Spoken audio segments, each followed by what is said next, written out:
Ya, oke.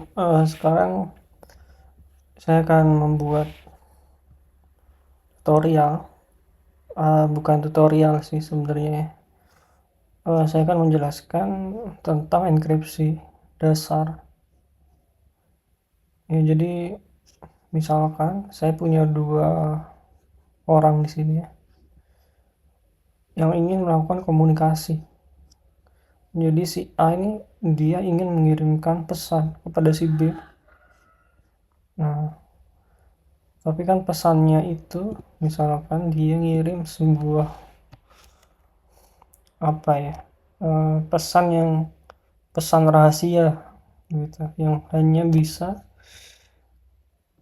dibuka oleh si B gitu, misalkan password Facebook gitu ya, sama dengan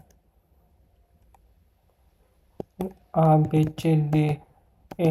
Nah, dia ingin mengirimkan pesan ini ya pada si B. Nah, gini nih, gambarnya jelek tapi sudah.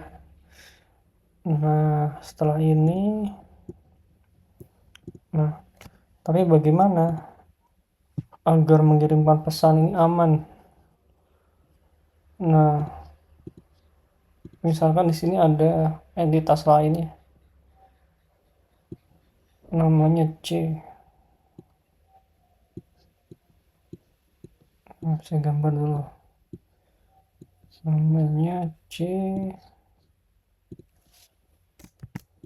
Nah, si C ini kan ada di tengah-tengah ya.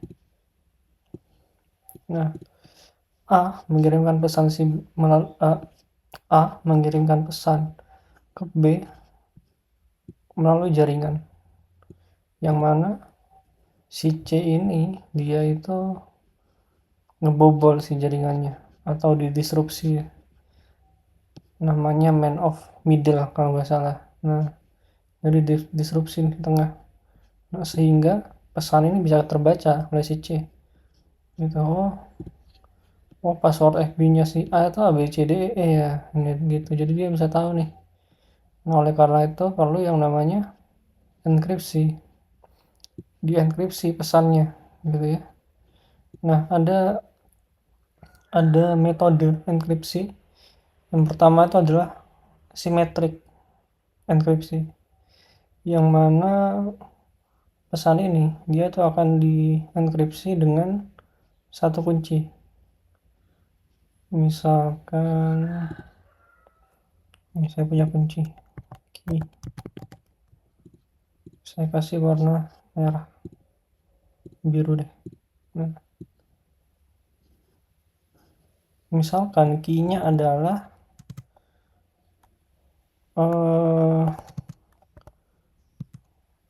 perlu gak ya, gak usah deh, gini aja sih. Nah, jadi ada key, jadi ketika password FB-nya itu akan dienkripsi, misalkan adalah key-nya itu, ini simpel aja, key-nya sama dengan +1, atau sebenarnya sih ini ada algoritma tertentu ya, yang mana misalkan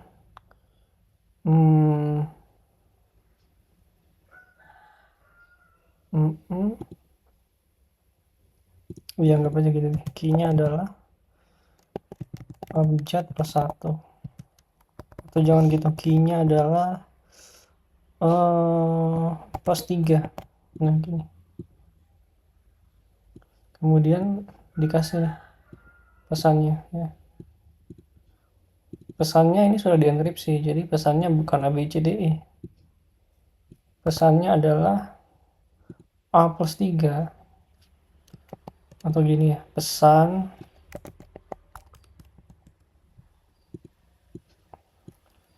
message. Nah, gini, nah mantap, pesannya adalah ABCDE, key-nya adalah ini nih. Nah, karena key-nya +3 ya, ini ada, anggap aja A dan B ini sudah tahu algoritmanya ya. Jadi karena mereka berdua udah tahu algoritmanya dan key-nya adalah +3. Nah, jadi pesannya adalah dienkripsi dengan cara +3 ya. Misalkan A +3 apa? A B C D D E F G H. Nah, jadi ketika pesan ini dikirim ke B ya. Pesan dikirim ke B, kemudian key-nya juga harus dikirim ke B. Nah, nanti B ini akan melakukan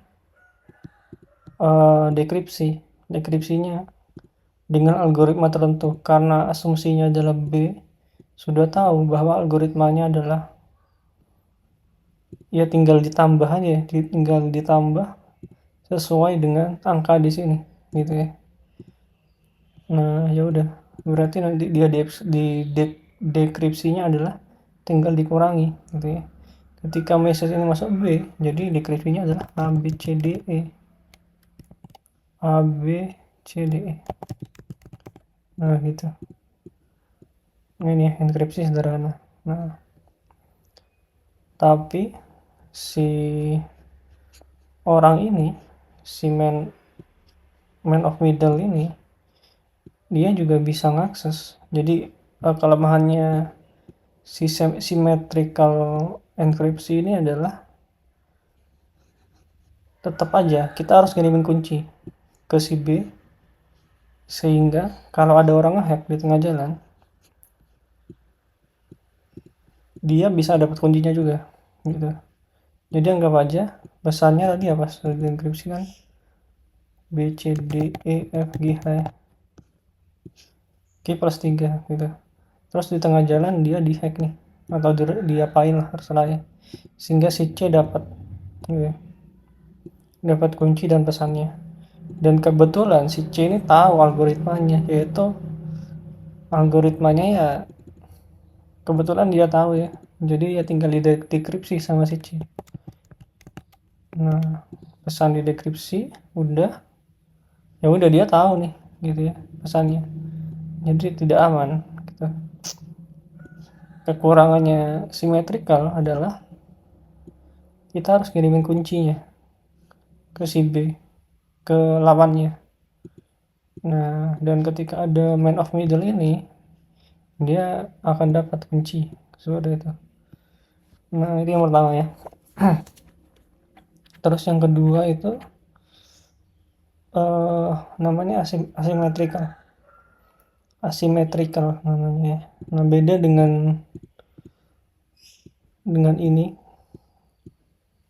Nah, jadi kita tuh punya dua kunci.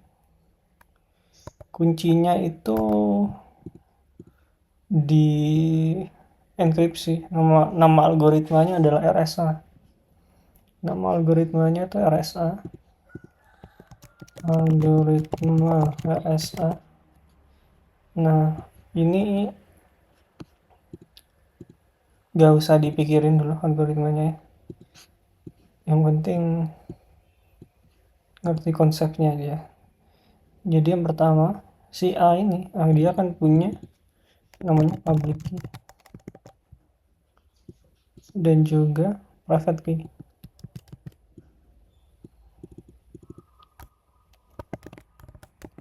Private key itu private key-nya saya kasih warna beda ya. Merah aja deh, hitam. Nah, gini.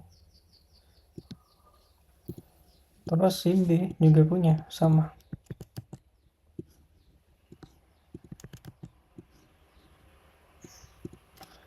Nah, dia beda ya dengan yang tadi, yang algoritmanya itu ya algoritma simpel sederhana ya. Algoritma RSA ini ribet dan kompleks, jadi nggak usah dipikirin ya. Intinya adalah pesan yang dienkripsi oleh public key dapat didekripsi oleh private key, dan sebaliknya, pesan yang dienkripsi oleh private key bisa didekripsi oleh public key. Nah gitu. Nah jadi kalau kita kirim ya, atau ini bisa diduplikat gak sih, sebentar ya.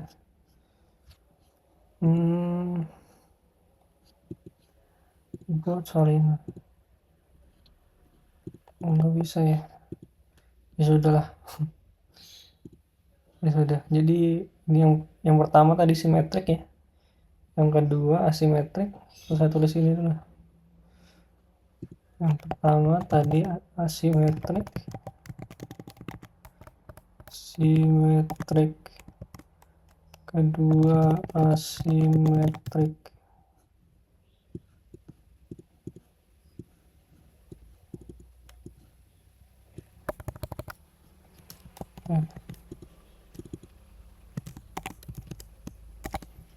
Gini. Nah, udah ya. Nah, kalau yang kedua, dia ada public key, private key. Saya ulangi lagi ya. Jadi kalau ada pesan yang dienkripsi oleh public key, dia hanya bisa dibuka oleh private key. Nah, kalau pesannya dienkripsi oleh private key, dia hanya bisa didekripsi oleh public key. Algoritmanya gimana? Ini algoritmanya namanya RESA, yang mana matematika dia. Nah, jadi bisa dicari sendiri algoritmanya. Nah, intinya adalah gimana caranya gitu ya. Caranya adalah public key ini bisa di-share kemana-mana. Kita bisa share. Atau kita kasih gini, public key A, public key private key A. Ini public key B, private key B. Nah,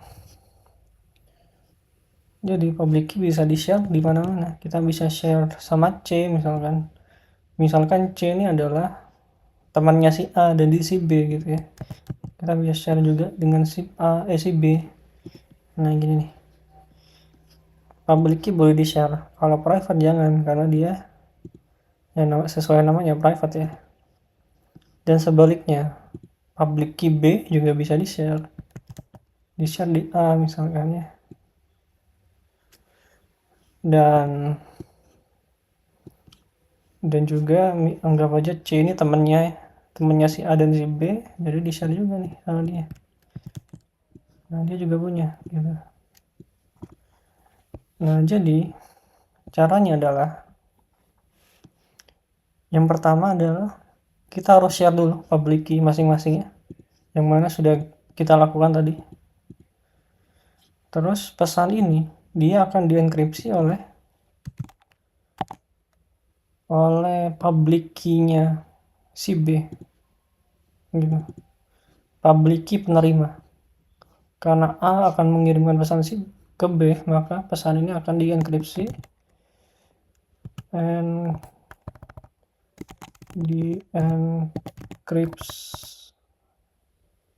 enkripsi oleh public key B. Gini. Enggak panjang ya, tapi ya sudah. Nah, gini. Nah, jadi harus dienkripsi oleh yang mau menerima pesan gitu ya. Nah, karena pesan ini sudah dienkripsi oleh public key si B oleh si A ya. Nah, pesannya nanti dikirim gitu, dikirim ke B. Pesannya dikirim ke B, nyampe ya. Nyampe ke B, terus ya udah. Karena pesannya sudah dienkripsi, yang mana hasilnya mungkin bukan ABCDE, tapi apa gitu ya, random. Ya udah, pesannya berarti nah gini, nanti dia akan didekripsi oleh si B menggunakan private key B, dienkripsi. Nah, nanti message-nya udah ketahuan nih, oh message-nya ABCDE gitu. karena aturannya adalah sesuatu yang di enkripsi oleh public key maka hanya bisa dibuka oleh private key gitu ya. Nah, dan sebaliknya, misalkan kita mau ngirim dari B ke A, ya udah berarti pesannya harus di enkripsi oleh public key A, dikirim lagi. Nah, yang bisa dekripsi siapa? Yang bisa deskripsi cuman A.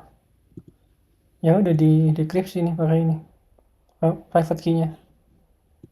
Nah, baru nanti pesannya ketahuan gitu ya. Nah, itu namanya asimetrik. Nah, terus misalkan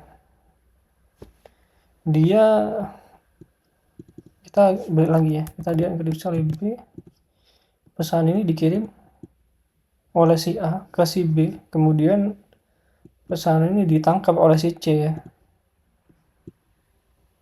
Nah, si C kan nggak tahu nih, dia kan nggak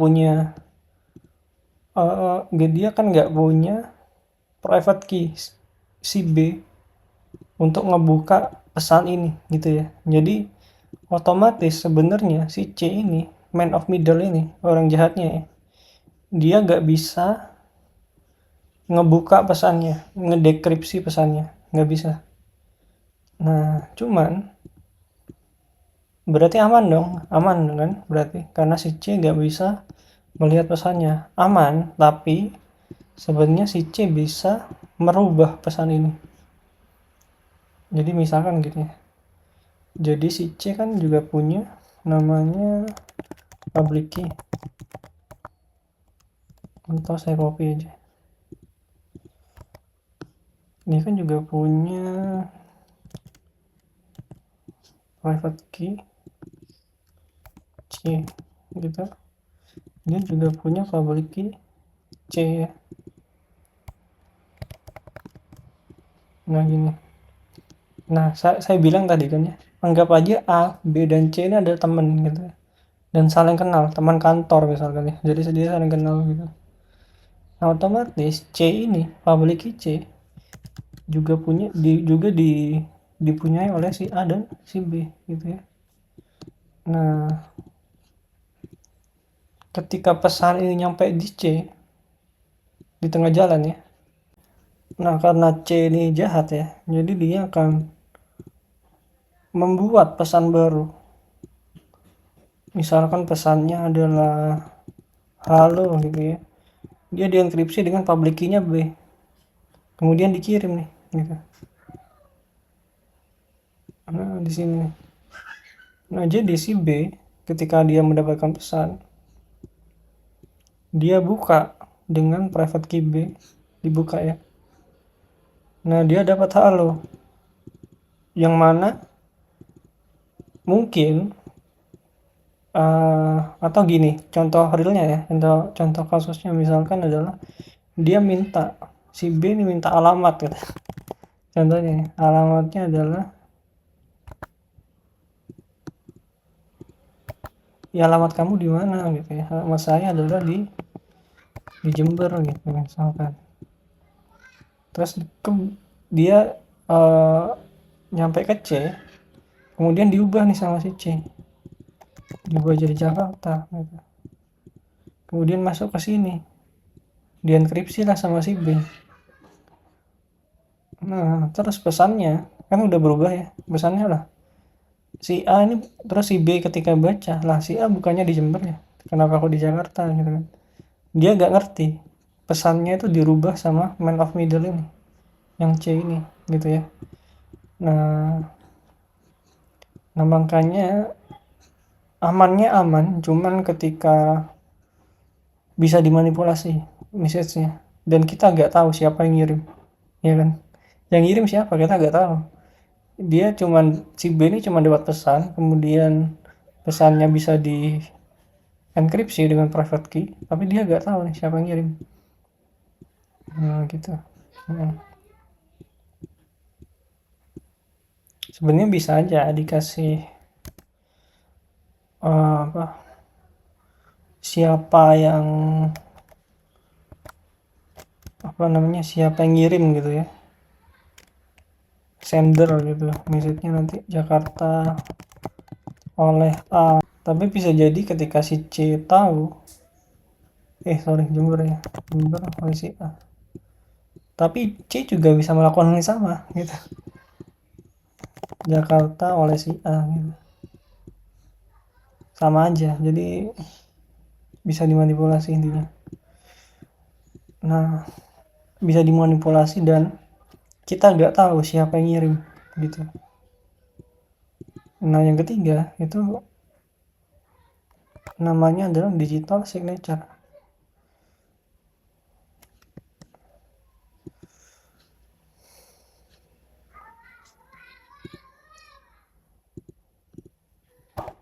Namanya adalah digital signature.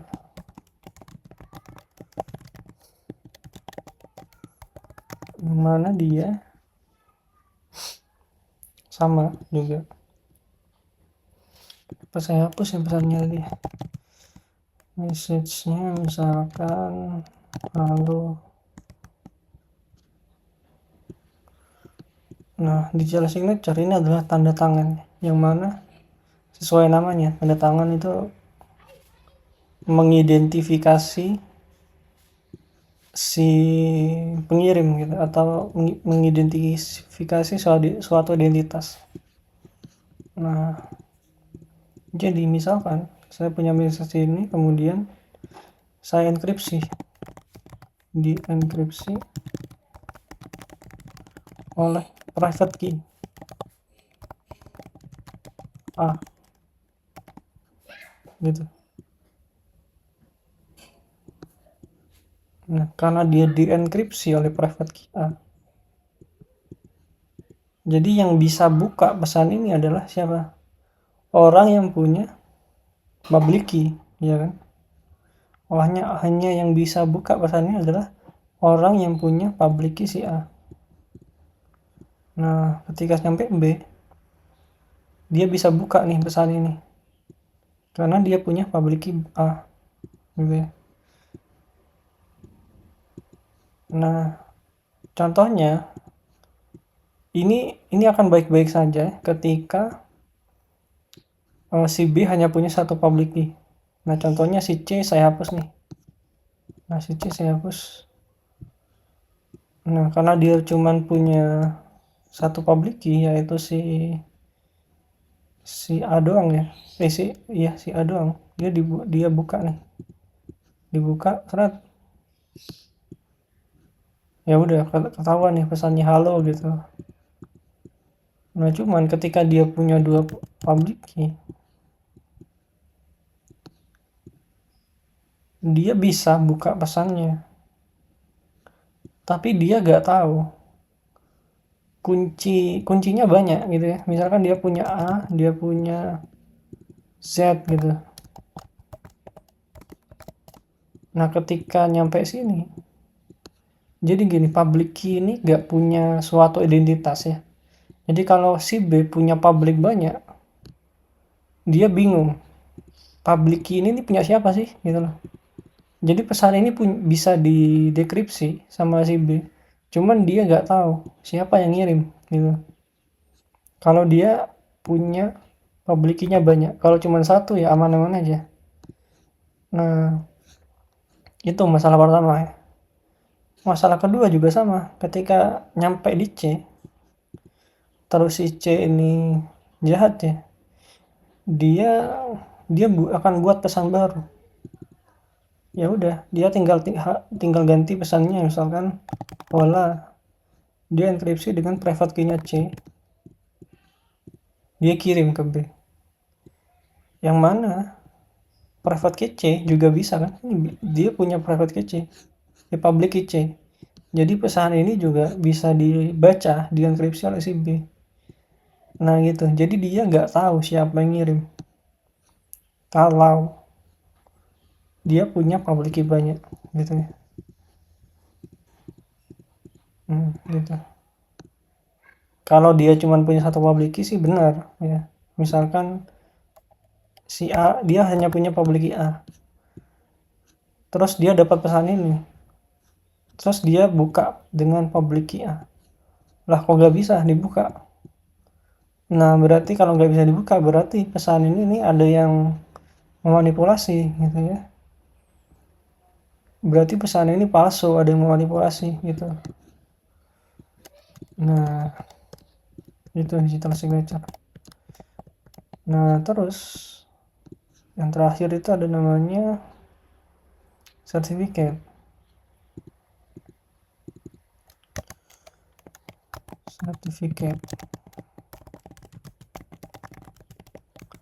Certificate dia itu intinya adalah menamai public key. Ya ingat ya tadi public key itu nggak punya nama. Jadi misalkan dia punya public key banyak, dia nggak tahu public key ini punya siapa sih, ini punya siapa sih. Nah jadi sertifikatnya adalah untuk menamai sebuah public key gitu. Jadi misalkan, nah gimana cara menamainya gitu kan pertanyaannya. Jadi di sini tuh ada namanya lembaga atau apa ya namanya ya, untuk tempat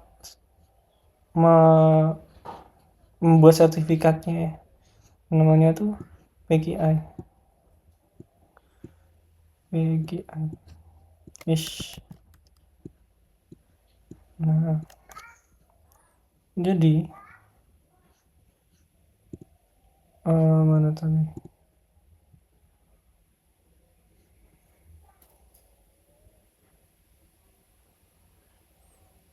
Nah jadi sebuah PGI ini dia akan punya namanya, akan membuat namanya CA certificate. CA ini certificate authorization authority, sorry. Nah jadi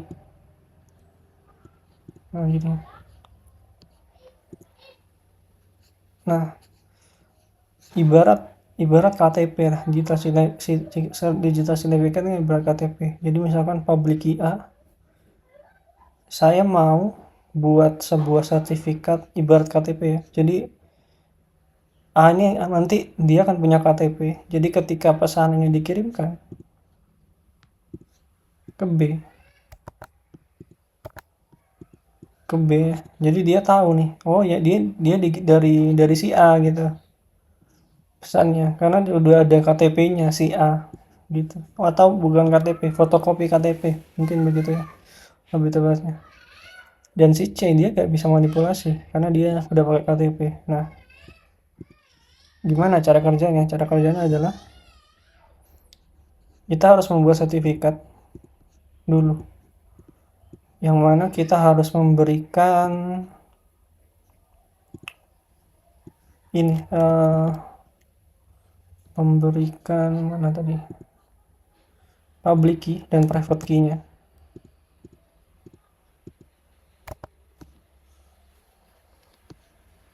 Memberikan key kita ya kepada si PKI ini ya. Kemudian nanti dia akan ngasih sertifikat gitu. Sebenarnya nggak perlu private key, cuman public key aja yang perlu ditandatangani. Ya nggak perlu dia private key, sorry, public key-nya masuk, nanti dia akan ngasih sertifikat.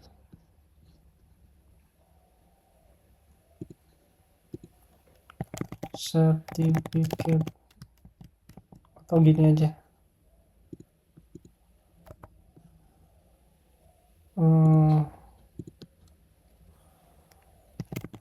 sertifikat.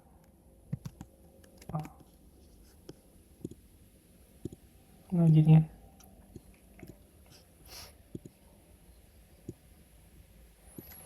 Nah gitu. Jadi ketika dia sertifikat nih isinya adalah public key. Di sini tuh ada beberapa isinya, nanti aja saya jelasin ya. Jadi ketika si A ini dia akan mengirim pesan, halo, dia akan dienkripsi.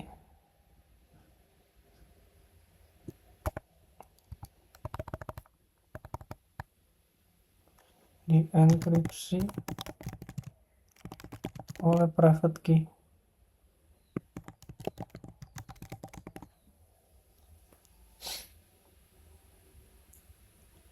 Si A akan mengirimkan pesan, misalkan halo, yang mana dienkripsi dengan private key. Dan sertifikat ini nanti juga akan dikasih ke orang-orang. Ini public ya. Jadi nanti si C juga bisa dapat. Boleh, karena dia temennya dikasih.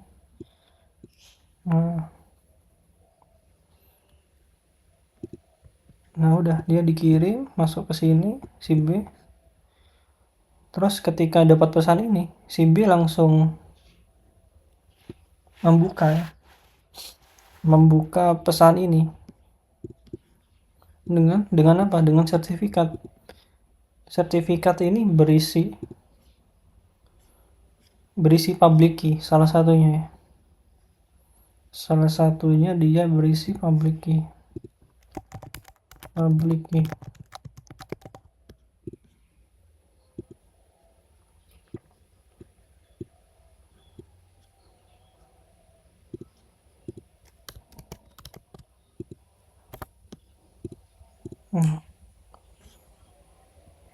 Salah satunya public key.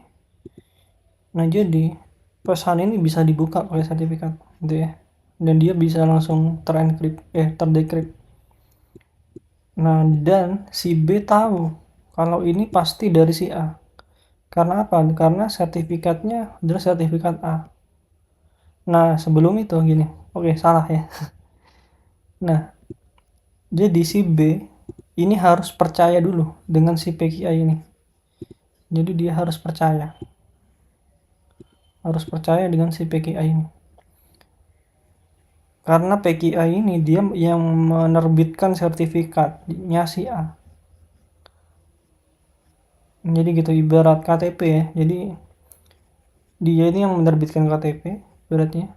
Jadi pemerintah gitu ya. Nah jadi si B ini harus percaya sama pemerintah dulu supaya dia bisa tahu, supaya dia bisa mempercayai KTP-nya. Nah gitu. Nah jadi begitu, terus dia harus trust dulu ya. Ya udah gitu. Nah terus, nah udah bisa dibaca ya. Sekarang sertifikatnya udah aman. Terjadi masalah lagi. Misalkan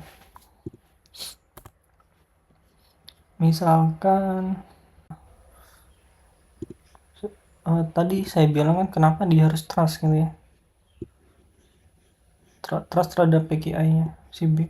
Nah jadi gini, anggap aja dia belum trust ya. Jadi ketika saya dapat message, saya A mengirim message ke B, kemudian message-nya adalah dienkripsi oleh private key-nya A. Jadi dia bisa buka nih dengan sertifikatnya si A ya. Nah udah nih amannya.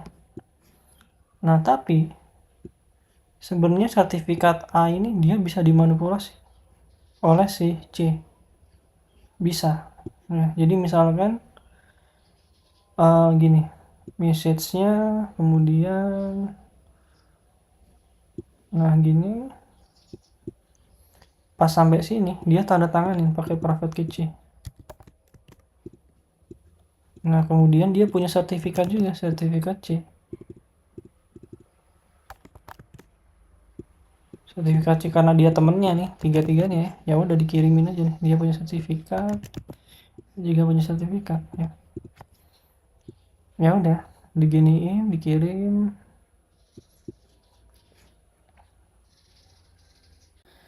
Ya udah, dia bisa buka nih si B dengan sertifikat C ya. Nah, ya udah gini. Jadi makanya si B ini harus trust ke PKI. Nah, contoh lainnya begini. Nah, ya jadi makanya B itu harus trust dulu dengan PKI ya. Nah, kalau dia trust, artinya dia gini, karena dia trust CA certificate, dia harus punya namanya CA certificate. Nah, ini aku kasih CA certificate ya. Ini juga aku kasih.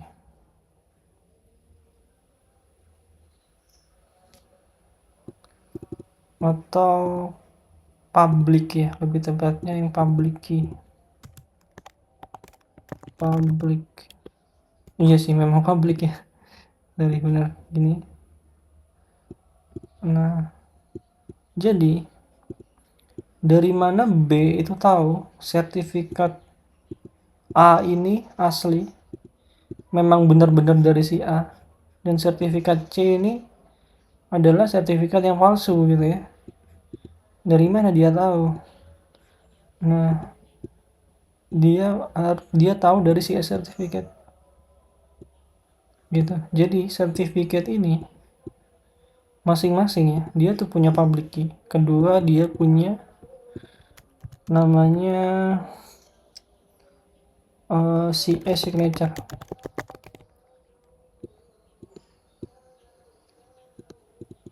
Salah satunya ya, ini sama identitas. Nah gini. Nah jadi karena CA signature-nya apa gitu ya? CA signature-nya adalah hash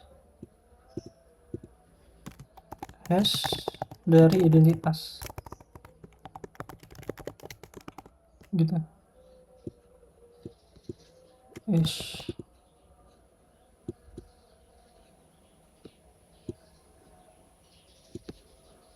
Enggak susah nih panjanginnya nih. Gimana nih? Nah gini ya. Nah jadi hash dari identitas kemudian di encrypt pakai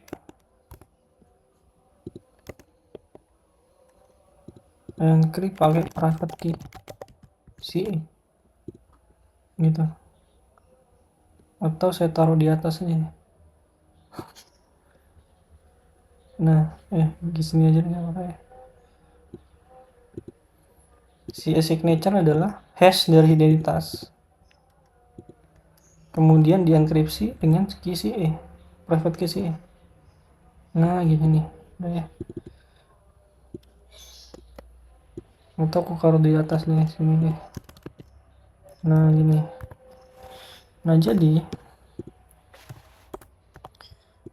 ketika si B dapat sertifikat si A, sertifikat ini harus divalidasi dulu. Divalidasi oleh siapa? Oleh si A certificate. Gimana caranya? Ini kan si A certificate yang dibagikan oleh PKI ke B adalah public key. Jadi kita buka sertifikat si A dengan si A certificate, dibuka nih. Dibuka. Kalau dia bisa dibuka, artinya sertifikat A ini valid. Karena ini dia dienkripsi oleh sertifikat private key CA. Artinya sertifikat A adalah sertifikat yang diterbitkan oleh pihak atau PKI yang terpercaya, yang dipercaya oleh si B. Gitu.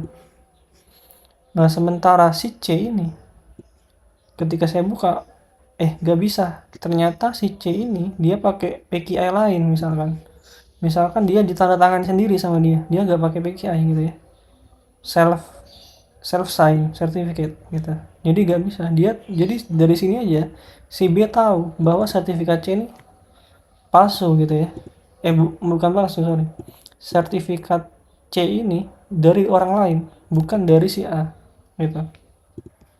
Nah, dari situ. Nah, yang kedua adalah ini hash identitas.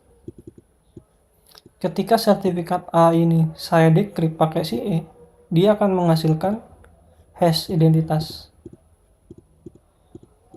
Ya udah, tinggal dibandingin aja. Identitas yang dikirimkan yang ada di sertifikat kita bandingkan dengan hash identitas hasil dari dekripsi sertifikat A. Kalau sama, berarti itu valid, tidak ada yang memanipulasi gitu.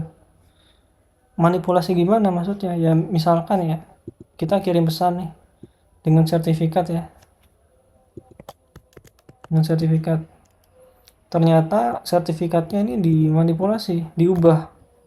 Gimana caranya? Saya nggak tahu juga ya. Diubah oleh si C, kemudian desain ulang, ditandatangani ulang dengan PKI yang sama, gitu. Sorry, salah ya, bukan. Nah, gimana caranya? Nggak ditandatangan, sorry. Gimana caranya? Si sertifikat A ini kan ada identitas nih. Identitasnya sama dia diubah, sama C diubah. Nah, kemudian dikirim lagi ke sini. Nah, ketika sudah diubah sertifikatnya, ini udah gak valid gitu ya, karena hasil hash enkripsi, hash identitas, dan identitas ini sudah pasti beda gitu. Karena dia gak akan bisa mengubah si e-signature ini gitu intinya. Jadi cara yang paling aman adalah pakai sertifikat gitu ya, yang mana harus ada badan yang membuat sertifikat itu dan melakukan validasi. Ini seperti itu ya. Ya sekian untuk konsep sertifikat dan enkripsi ya, terima kasih.